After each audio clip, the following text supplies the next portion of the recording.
I'm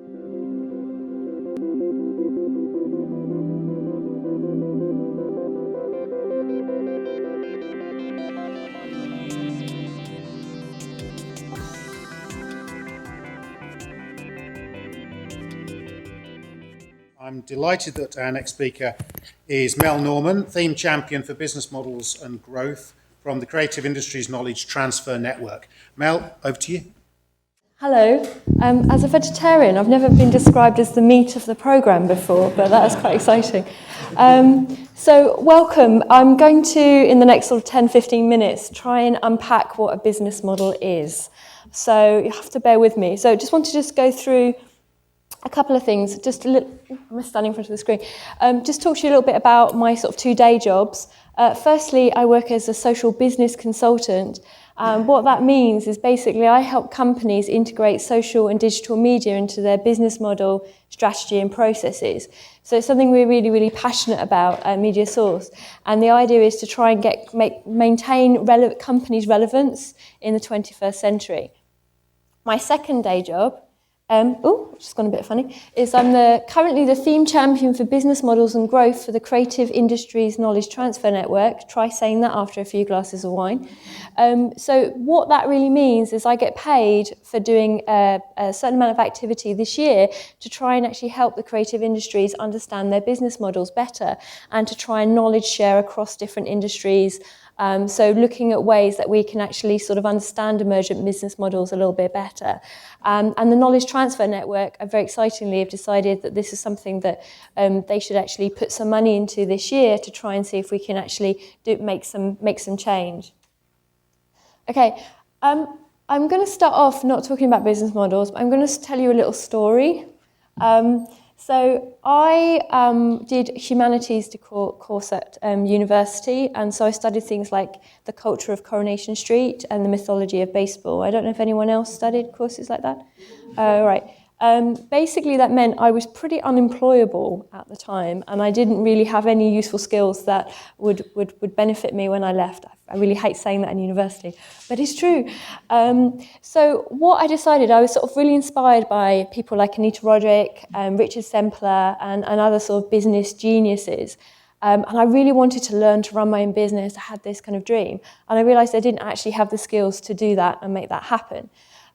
So when I was at college, I found this program which basically teaches you how to run a business. And I was like, that's perfect. That's just right for me. I can do that. So that program meant I was sent to America at the age of 18, along with thousands of other college students. And I was giving lots and lots of business instruction and sales instruction. And I was sent knocking door to door in Edinburgh, Indiana, which is like this tiny steel mining town. And I would go around and see if someone wanted to buy my books. So it was 100% commission. They were homework guides to help kids with college. And I was like, I can do this. This is really going to help me. It was quite challenging. So I did everything that you would do in a business. So deal with rejection, get orders, actually deliver to customers, deal with customer complaints, do my budget, do my cash flow, do all of that within a 3-month period. And in order to be able to have enough guts to knock on door to door, we would do strange motivational dances outside diners in the morning. And the idea was that this looked really, really stupid. So if you could do this, then you could knock on a door, and that was the kind of idea. So why am I telling you this story? The reason I'm telling you is I thought at the end of my 3 summers, because I did it again and again, I must be a glutton for punishment, I thought I knew how to run a business. So in my final summer, when I did it, in 3 months, there was our organisation, we grossed $120,000 in 3 months, which is not bad for a bunch of students who study humanities. So I thought at the end of that, I knew how to run a business. So cut to, I started working in the film industry and the TV industry, and I was like, great, I'm going to take all of my business skills, because I've got loads of them now, I can deal with rejection. And so basically I thought I'm going to take all of those into the film industry and I'll be fine. So it worked quite well for a few years. I learned how to apply business skills to producing. I worked in Scotland. And so everything was going well until the film industry started changing. Digital cameras started coming into play, which meant the whole process of making a film was completely different. And then the internet started coming in as well. So then distribution became very, very challenging. Now, I was not alone at this point because myself and other producers and directors working in film and TV thought that we knew how to run a business. But we didn't. We knew how to run a business, but we didn't know how to deal with this because it involved a different layer of business that none of us had been taught at that time. And what we found was that everybody had inherited their business model from the industry. So you set up a production company and you did it in a certain way because that's what everybody did. So then suddenly it was very, very challenging because you needed to figure out new ways of actually earning money, new ways of implementing all of the stuff that we know today. So this, I love this quote, I have to say. I know you shouldn't really refer to slides, but I do love it.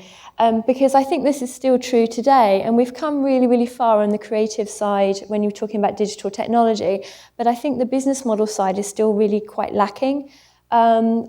Basically, you go into any kind of conference in any industry, not just the arts, but film, TV, gaming, you'll hear people using the word business model, disruption of business model. But what the bugger do they mean? I mean, seriously. I mean, if I go to another one that someone just talks about it superficially, I think I will scream or I'll have a very strange reaction. Because actually there isn't that much knowledge within the industry about what one is. So that's what I want to do with you today, is to try and describe one. So hopefully at the end of it, you will actually be further along to try and figure out how you can actually change your business model. So this is a business model canvas. And now I'm going to see if I can try and put a video on. Is it on this computer? You can do it. Let me just get rid of this. Okay, I'm going to explain it instead. Okay, this is a business model canvas. So there's an organisation who have created this wonderful book called Business Model Generation. And the idea is to try and make it more accessible for creative organisations to understand their business model better. So hopefully you can see it. Right, over here we have customer segments. And then we have customer relationships, channels, and value propositions. Now, the first thing that people usually see when they talk about business model, which is about the way an organisation captures, creates, and delivers value. That's kind of like a sort of standard definition for a business model. So we, as creative organisations, sometimes we find it hard to even just sell our services or our products or our content. And that's sort of like a step beyond what we're used to doing. So this is kind of taking it a step further. But basically, when you talk about things like low-hanging fruit, which I know we're going to be talking about today, you know, what things people will pay for, it's what they will class, what they will think is valuable. And it is different to every industry and also to every organisation, depending on who your customers are. So what is valuable to your customers? What are they willing to pay for and what they're not willing to pay for? So the bit of a business model you usually see when you integrate with a company is the customer segment. So like, who are your customers? And also, what are you offering them, which is your value proposition? And then also the channels, which is how you actually can deliver what you offer to your customer or service. And the customer relationship bit up here is, you know, what kind of relationships do you have with your customer? Is it something, you know, are you moving into co-creation, in which case you'll have a very different relationship with your customer? Are you building a community than if you're just asking someone just to pay for something?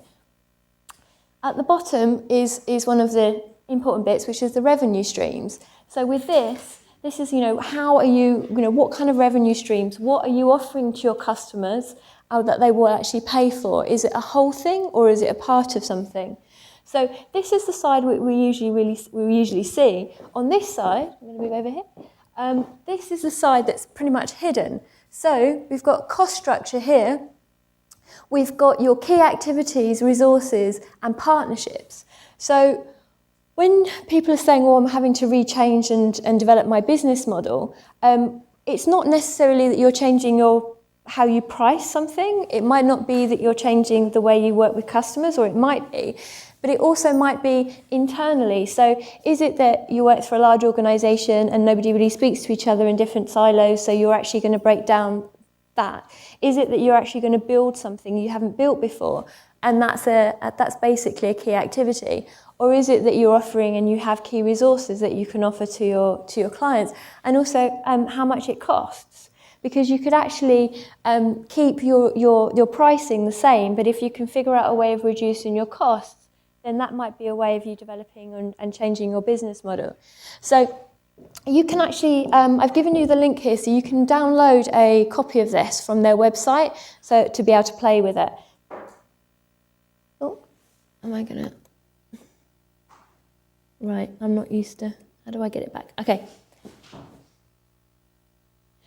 What I wanted to do now was I actually wanted you to, I was going to give you some different examples of business models, and I've purposely chosen ones which aren't in the arts industry, because I think one of the greatest ways of learning is actually learning from other industries about how they do things and repurposing different business models from other industries onto the arts organisation. So, for example, this is a company called Better Place. I don't know if anyone's ever heard of them before, but they do electric cars. And one of the challenges when you're selling electric cars, I'm not an expert, but apparently one of the challenges is that the infrastructure is really expensive, and actually it's very expensive for people, and they have to buy the car in the first place, and it all becomes, it's a barrier to entry basically into the market. So what they've done is they've actually put a mobile pricing plan with electric car. So basically you pay for the car but a reduced cost, but you pay per mile that you use the car. So if you think about with your mobile phone, you're paying for the minutes. So if you knew when you bought your mobile phone and you had your upgrade and you maybe only paid £25 or £50 for it, if you think and compare that to how much your mobile phone bill is over a course of a year, it's a lot of money. And if you were asked to pay that cost up front for your mobile phone, maybe we wouldn't be using mobile phones in exactly the same way. So what they've done is they've actually took that model. Now, it's early days yet. They're working in Israel. They're looking at going into other places within Europe. And they're going to see if actually this means that people are going to be more likely to use electric cars. So what they've done with this is, if you look back at the previous one, they've actually changed their pricing model. So they've actually changed how they bring their revenue stream. And that is very, very different from other electric car companies. Has anyone ever heard of giffgaff before? Hands up. Okay. giffgaff, I think they're great because they're doing something very different than other mobile phone companies. And what I think is one of the sort of solutions for different organisations is I'm going to talk later about there's not just one solution for a particular industry or business model. So giffgaff, what they do is they actually subvert it by actually putting the customers in control and building a community of customers, which means they need a very, very small team in order to deliver their service. But their customers will literally, answer questions. They will be on they will be their customer service. They'll be there actually helping other people, and they get some sort of rewards and bonuses for doing that. But it's been working for them very, very well, and they've got a very big community, and they just decided they want to do things very different. So with them, if you look back at this slide, what they're doing differently is their customer relationship bit. They're turning their customers into sort of advocates, customer service. They're very, very passionate and believe in the company. Now, that particular change means that they actually can do things very differently than another mobile company. This is one of my favourite ones. So this is a company called Manpax. So what they decided to do was they actually put sort of like the clothing retail model and added a subscription service to it, like you would do for something like Grays or, with Love Film, and basically to deliver men's underwear, socks, razors every 3 months. Now, what's really clever about this is two things. They've got two different kinds of customers. Their first kind of customer is the man. So the man who just can't be bothered with that and just think, well, it's automated, it will just make life easier for me.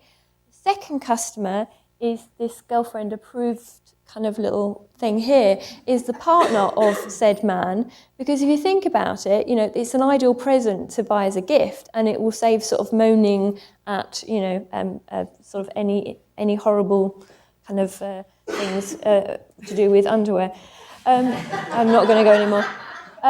This is a company called Green Man Gaming. Again, I don't know if you've heard of them before, but they're really, really interesting because what they do is they take an old model and add it onto their new digital model. So they're a company, they sell games. But what they do is they sell not physical games, but they sell the code to the game, which you can download and then play. And they've got a very clever system, which I really don't understand, but it's very technical.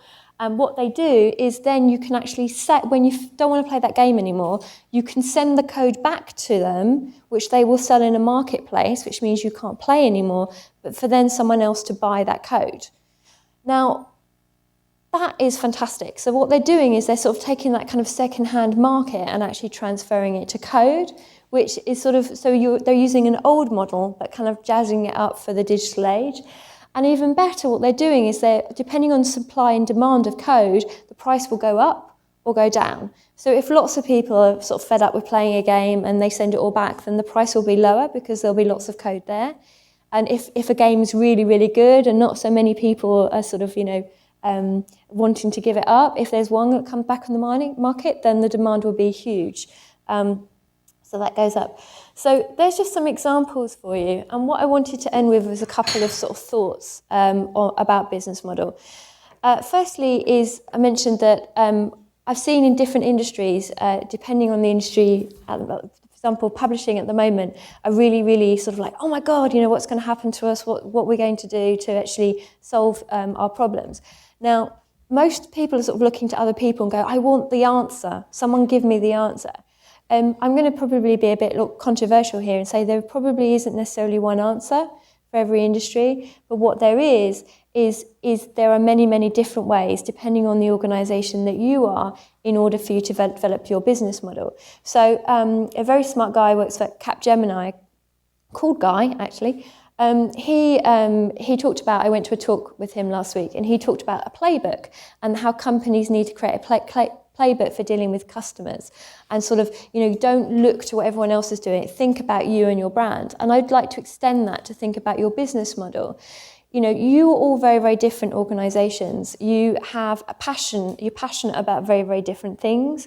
And you stand for different things, and you have very, very different branding. So your business model needs to come from that. So if you're an organisation that is very, very ethical, you might decide you want to engage with more people, you want to do things in a certain way, and there may be things you don't want to charge people for. But that might be different for another organisation who just desperately needs money, and that isn't a priority for them. So I would say you have to create your own playbook. That's the most important thing. And there are tools like this that can help you do that. The other thing is I'm not an MBA student. I am a creative company, and I've learned a lot by doing and consulting and working with organisations over the last 17 years. The biggest skill you can have when you're changing your business model is creativity. IBM did a report recently, and they interviewed 1,500 CEOs of different companies around the world, and they said that innovation and creativity were two of the most important skills that people needed to know in order to develop their business model. And I found that really interesting, because I know the creative industries are having a hard time because they're being disrupted more than most, but we've actually got all the skills that we need within the industry. And actually changing your business model, you don't need a business education to do that. You need to be a bit experimental, you need to play with it, you need to be innovative, and you need to use your creativity, and you need to be passionate.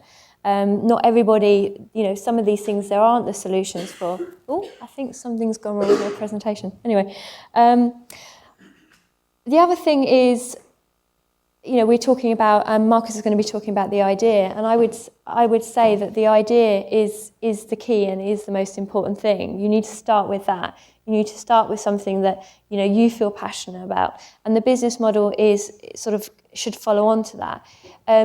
If you think you don't have a business model, you do, but it will be a partial business model. So you'll be doing some of the things that we saw in the framework, but you won't necessarily be doing all of that. In order to sort of maximise your idea or your product or service as much as you can do, then you do need a business model, and it can be an organic process. You might not get it right first of all. It might be that something that's quite iterative. But I just sort of put this quote here because I think it's a balance between the two, and it needs to work together. And that is a challenge because we're all pretty, we're stuck for time and energy anyway.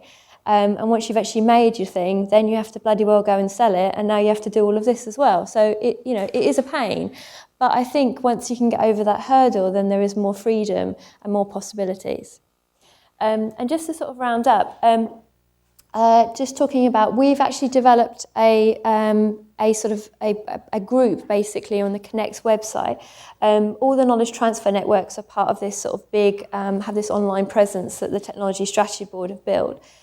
And what we've done is we've created a business model group. So if you're interested in finding out more, or keeping up to date on that, or even some information about the Internet of Things, because there's a theme champion for that as well.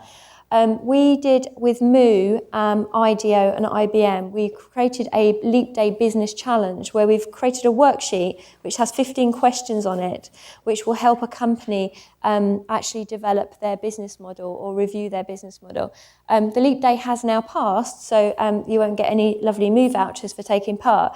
But if you go to, you join Connect and then join the Creative KTN group and then the Business Model group, we're going to be posting sort of regular bits of knowledge about how you can adapt your business model. We're going to be doing events. We've got a business hack day happening later in the year.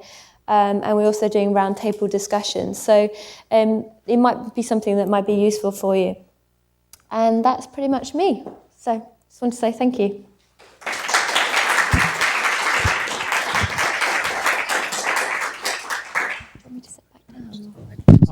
Right, ladies and gentlemen, the plan was to do Q&A with Mel and Marcus after Marcus has finished his presentation. But we've got to sort the Skype call out. So what I'm going to do is I'm just going to ask, while Dave's sorting that out, there is a couple of minutes of kind of spare, unexpected time in the programme. So if anybody has any pressing questions for Mel right now that they want to ask, this would be a good time to do so. Typical, isn't it? I've got to create a spare opportunity for you all, and just nobody wants it. So I'm just going to ask Mel a question that I had prepared earlier, you see, because I thought this might happen.